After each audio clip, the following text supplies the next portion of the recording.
Muy buenas tardes. Seguimos leyendo Inteligencia Espiritual de los Niños de Francesc Torralba. Comenzaremos el segundo apartado que lleva por título Fundamentos. Esta serie de apartados comienza con el número 1 que se llama La espiritualidad infantil, que va de la página 121 a la página 132. En la sociedad occidental encontramos no solo un amplio interés por la espiritualidad en general, sino también recientemente un incremento en lo referente a la espiritualidad de los niños. Al principio de los años 90 del siglo pasado, un nutrido grupo de educadores, antropólogos, psicólogos, psicoanalistas, filósofos y teólogos empezaron a interesarse por la experiencia espiritual de los niños, desde enfoques disciplinares muy distintos, pero complementarios.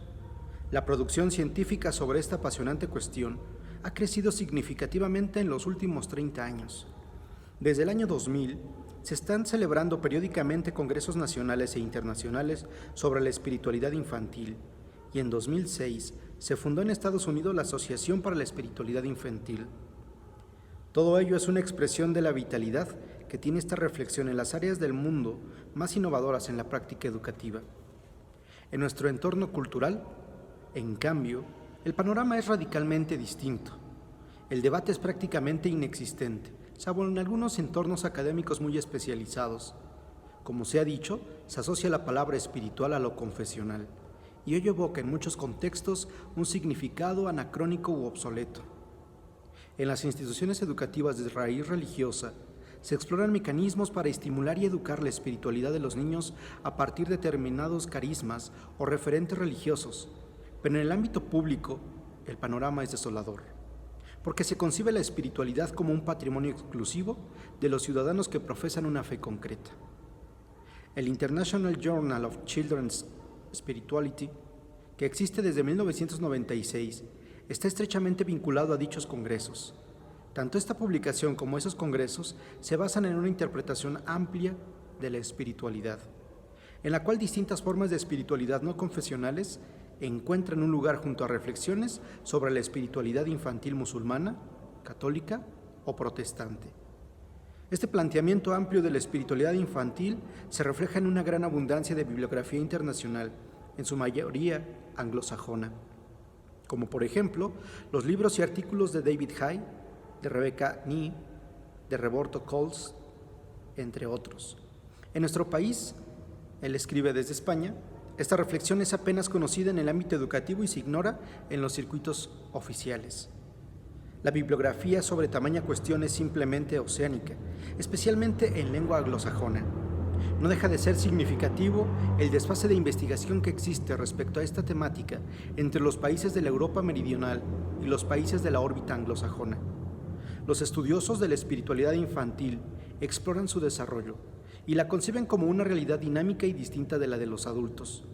No se debe, pues, caer en la tentación o en la tendencia a proyectar en ellos, los niños, lo que padecemos o vivimos los adultos en la esfera de lo espiritual. Especialistas como Herminiak proponen fases para comprender el desarrollo de la espiritualidad infantil desde la edad preescolar hasta el principio de la adolescencia, 1987. La mayoría de los analistas consideran que en el niño emerge especialmente el deseo de saber, de dar respuesta no tanto al qué de las cosas, sino al por qué, y en último término, al para qué. La educación espiritual de los niños es un tema que fue estudiado ya en la segunda mitad del siglo XX por pioneros en el ámbito pedagógico como Pestalozzi, María Montessori y antes que ellos por Rudolf Steiner. Parte de modelos educativos que luego dieron pie a instituciones escolares fundadas en sus carismas e ideales educativos. Relaciona la espiritualidad infantil con la búsqueda de sentido y de significado, con la conexión con los otros, la naturaleza, el mundo entero y lo que trasciende toda la realidad. Ellos y otros filósofos de la educación que no podemos reseñar aquí vindican una práctica educativa que trascienda la mera transmisión de conocimientos, de hechos y de figuras, y entiendan que el desarrollo de la espiritualidad debe tener lugar en el ámbito educativo escolar. Solo desde la miopía del materialismo se niega valor a lo espiritual y se reduce a una mera ilusión conceptual. Las propuestas teóricas son múltiples. Noddings Por ejemplo, propone que en las escuelas tiene que haber jardines, plantas y todo tipo de seres vivos para potenciar y facilitar la conexión del niño con la naturaleza, el sentido del respeto para con todos los seres y la armonía cósmica. Campbell argumenta que el cuento, y particularmente el mito, conectan con la inteligencia espiritual incipientemente desarrollada del niño y estimulan la cuestión del sentido y la apertura a lo que trasciende. En efecto, la narración, el cuento, la historia, la parábola, son herramientas con un potencial extraordinario para desarrollar capacidades del niño como la imaginación y la memoria, pero también su espiritualidad.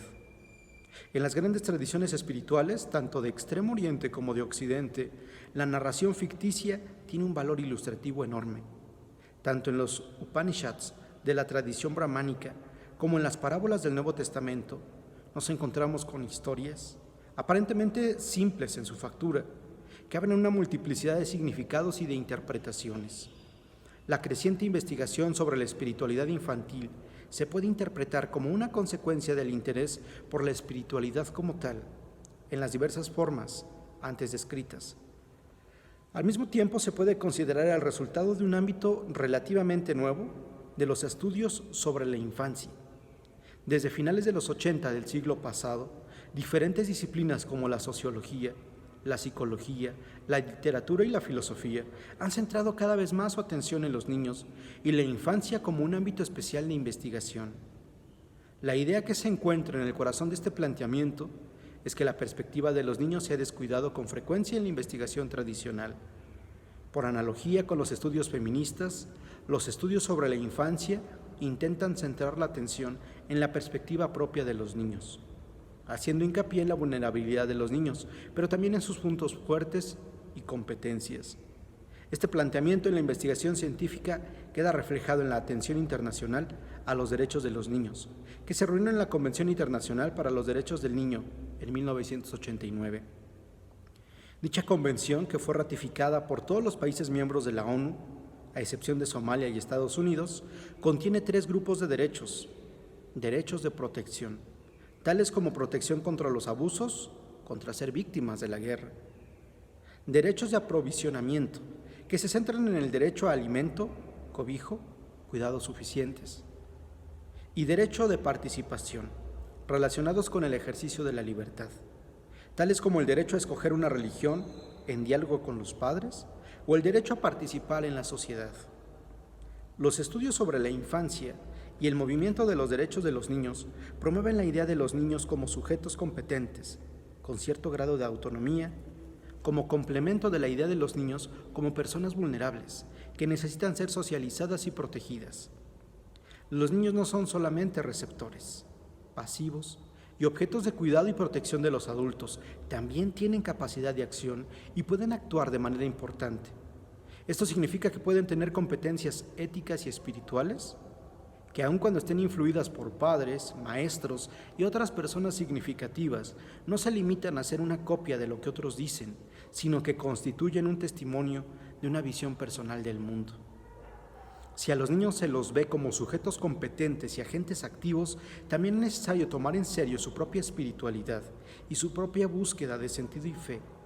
Esto ha conducido a una investigación empírica de la espiritualidad propia de los niños, como es evidente en las publicaciones de teología de Alemania. Con frecuencia, los investigadores utilizan dibujos infantiles o entrevistas con niños como base de su investigación, que pretende aclarar el modo en que los niños son capaces de descubrir su espiritualidad. La investigación sobre la espiritualidad infantil pone de manifiesto que los paradigmas clásicos de la psicología evolutiva, Piaget y Kolber, entre otros, no deben constituir la única base para pensar sobre los niños en la actualidad. La psicología evolutiva clásica tiende a ver a los niños desde la perspectiva del todavía no, desde la óptica del objetivo del desarrollo. Las recientes investigaciones sobre la espiritualidad en los niños nos enseñan que estos son capaces de reflexionar sobre elementos religiosos y de experimentarlos de manera asombrosas que con frecuencia no encajan en las bases clásicas. Una excelente crítica de la filosofía del todavía no, aplicada a los niños, se encuentra en la teología del ser niño desarrollada por el gran teólogo católico Karl Rahner. Rahner dice que ser niño no es solo relevante como preparación para una vida real adulta. Considera que ser niño también es de suyo muy valioso. Tal como él la concibe, la infancia no es solo una fase provisional de la vida, un eslabón hacia la juventud. Tiene entidad propia, y los adultos podemos aprender mucho de la espiritualidad de los niños. Dice el gran teólogo del siglo XX que no perdemos la infancia como aquello que se va alejando cada vez más en nuestro pasado, como si quedara atrás mientras nosotros avanzamos hacia adelante en el tiempo, sino que más bien vamos hacia ella como aquello que se ha alcanzado en el tiempo, y en el tiempo ha quedado redimido para siempre. La infancia es relevante, pues, en sí misma, como una etapa de la historia personal en la cual tiene lugar aquello que solo puede producirse en la infancia como tal, un campo de hermosas flores y frutos maduros como solo puede darse en este campo y no en otro, que a su vez serán guardados en el almacén de la eternidad. Karl Rahner, sin embargo, no ve al niño como una especie de inocente, como una fuente pura que solo se embarra en una etapa posterior. Ve la infancia, y ya de manera inevitable, como el origen precisamente de ese hombre, al cual le corresponden, como condiciones de su existencia misma, la culpa, la muerte, el sufrimiento y todas las fuerzas implacables presentes en la vida humana. Esta visión optimista de las posibilidades del niño queda reflejada en la investigación actual acerca de hacer teología con niños, algo de lo que algunos autores, en su mayoría de lengua alemana, hablan por analogía con el método de hacer filosofía con niños. La educación integral exige un atento desarrollo de las distintas inteligencias que se entrelazan en el niño. Su espiritualidad potencial requiere de una inteligencia profunda, de una sensibilidad para la vida simbólica y metafórica, de una comunidad auténtica y de un verdadero afecto por el mundo.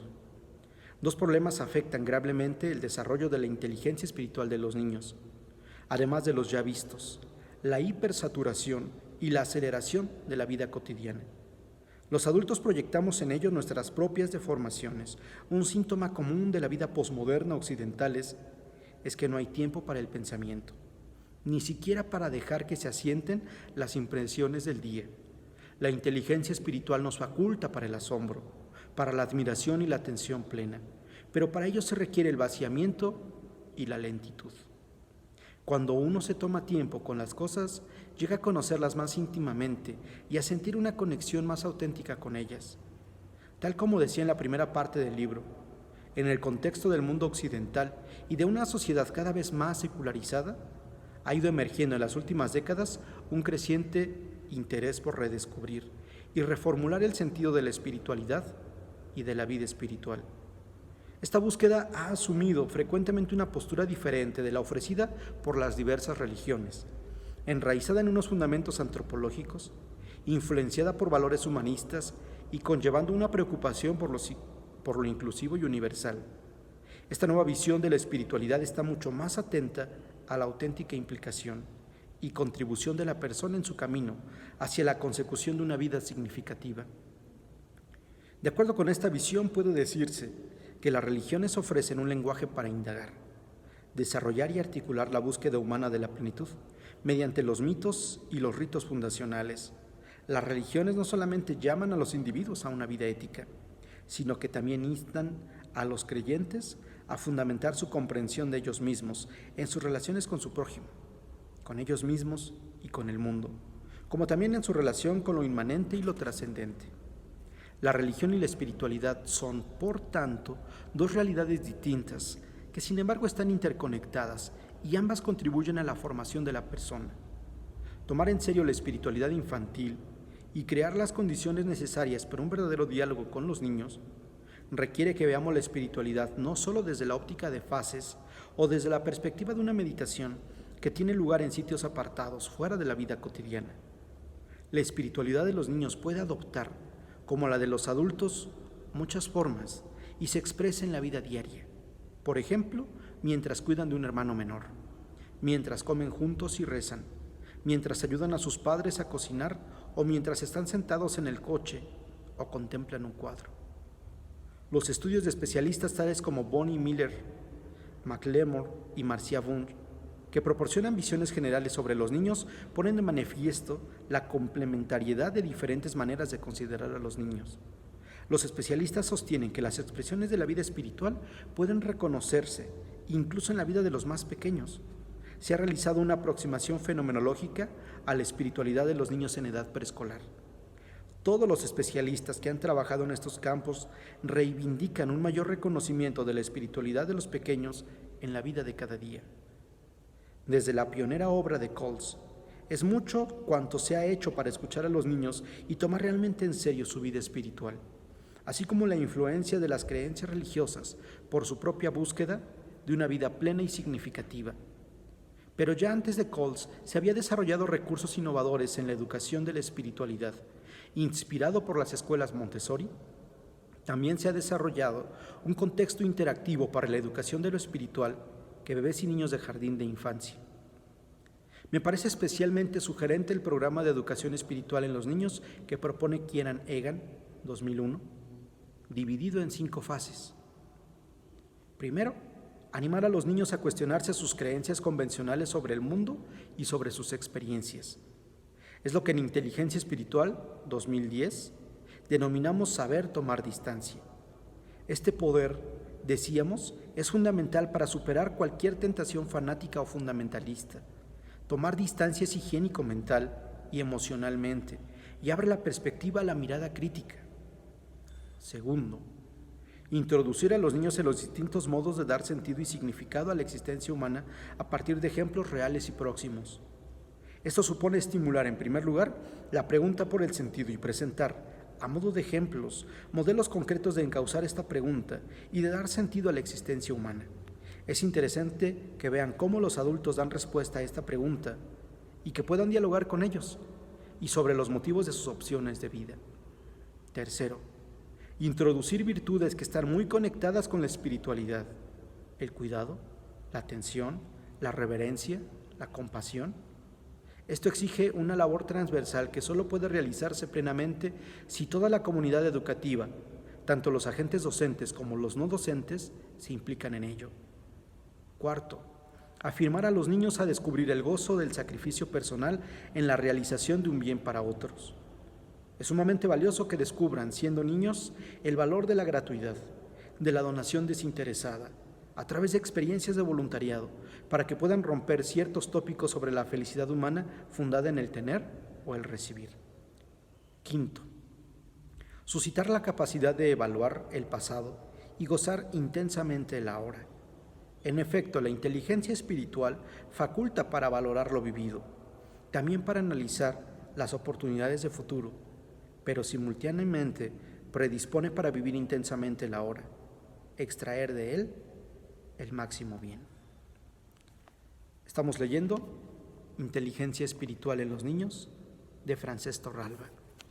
Este ha sido el primer apartado de la segunda parte, que es Fundamentos. El capítulo fue La espiritualidad infantil. Que tengan muy buen día.